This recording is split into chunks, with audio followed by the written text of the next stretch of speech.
Guys, Dan the Wolfman here, bringing you round 3 of the deep title fight between champion Dan Hornbuckle and Ryo chonan. Of course, the last guy to defeat Anderson the Spider Silva before his UFC run, and Chris Weidman, of course. Sorry, Chris. Chonan with a nice right high kick there, barely blocked by the hand Hornbuckle, but didn't phase him. Hornbuckle being the bigger and taller opponent who probably cuts much more weight.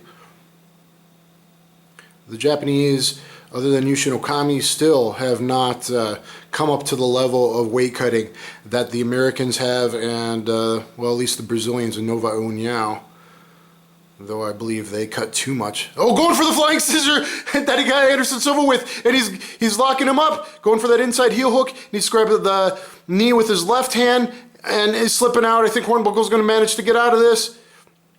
Nice positioning though. Hornbuckle's length is going to help him here, probably by being able to hold on to Chonan's wrist or eventually grab his neck and stack into him to come on top.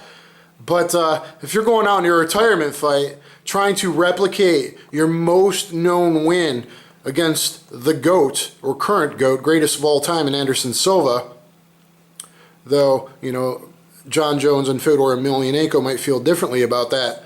Chonan turning in now, trying to expose that heel so he could crank back the other way, twist with his body like a wristwatch, hook in the heel. You see him kicking the head there. Kicks and even stomps are allowed in deep. We saw some stomps and soccer kicks by Chonan in the second round. Dan turning out of it now. A little capoeira pass. Still getting put back in that position. Chonan got ankles crossed. Needs to pinch tight, two on one before attempting a finish here. He's just looking to expose that heel. He's got the hook now. Turn it in. Oh man, if he could pull this off in his retirement fight. Though certainly it's been a long footsie's 50-50 positional battle.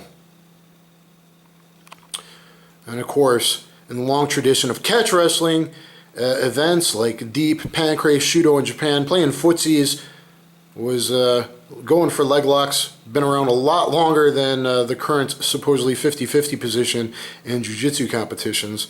Guys are doing this a long time before it became acceptable and part of the jiu-jitsu community, at least with some people. Though one of my former instructors, Saulo Ribeiro, when he saw that at the first or second Matamoros, going for a knee bar here, doesn't like that the jiu-jitsu players are doing that instead of going for positional dominance. As is the theory behind Brazilian Jiu-Jitsu. Hornbuckle passing now into side control. Nice escape. But you know, who's really tried to finish the fight? Boy, it could be Chonan. You know, has Hornbuckle controlled more? Yes. Has Chonan gone for more finishes with the soccer kicks and stomps at the end of the second round and going for the flying scissor inside heel hook? It will be interesting to see who the judges give this to if it in fact goes the distance. See the American Top Team logo by Hornbuckle. Though, you know, I don't know who he really trains with, who his regular partners are. I don't think he makes it down to Florida all that often to the headquarters. I believe he's maybe from Ohio or the Midwest, representing his native American tribe. There's a knee up on the belly a little bit there with some throat choke. That's nice. You can go to a double knee ride here. Putting a lot of weight down there with the hip, you see that, and slides into mount because of it. Nice, taking the back now, got the hooks. Good, solid, fast velocity punch there by Chonan. And Hornbuckle taking the back, got some nice control, over under control it looks like. Yep, got the seatbelt or lasso, backpack, whatever you want to call it.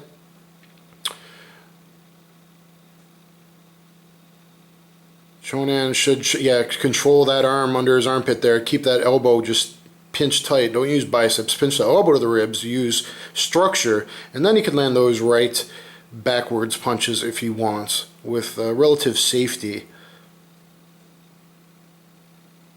Hornbuckle going for it. Most people are not very good at finishing the one-hand choke. I'm rather good at locking that down on better guys, and they're usually just not familiar with it so much. Hornbuckle starting to grab a rear naked. Actually, that right hand looks like he's locked it down pretty deep. Chonan pulling some fingers now, getting out of it. Back to 2-on-1 wrist control. It's going to be hard to escape because of the position. Now, is that a stand-up or is that the end of the round? I think that's the end of the round, and Chonan is raising his hands. Both guys raising their hands. Both guys think they won this fight. Looks like he's very happy about his performance. Nice. Flying scissor, inside heel hook takedown. I can't believe he almost replicated what he did to Anderson Silva. You see him locking him up there, but Dan had his leg fairly straight. Hornbuckle going for the rear naked choke now. Struggling is Chonan there, so I think with Dan's actually the right hand was locked down pretty good behind him, and he was putting a fairly good choke on him, even without being in the proper RNC position. Chonan thinks he's won it. Perhaps he has. What does Deep do then if he wins the title? Maybe he decides not to retire. Maybe he feels invigorated here. You know, he's lost, you know, some decisions in the UFC, and you know, failed to pull the trigger a little bit in the past few years. But again, I've enjoyed training with him in the past.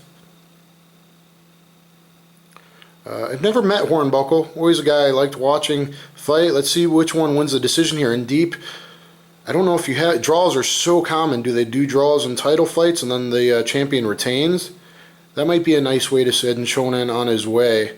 A draw with the champion retaining, and it looks like the first judge calls it for Chonan.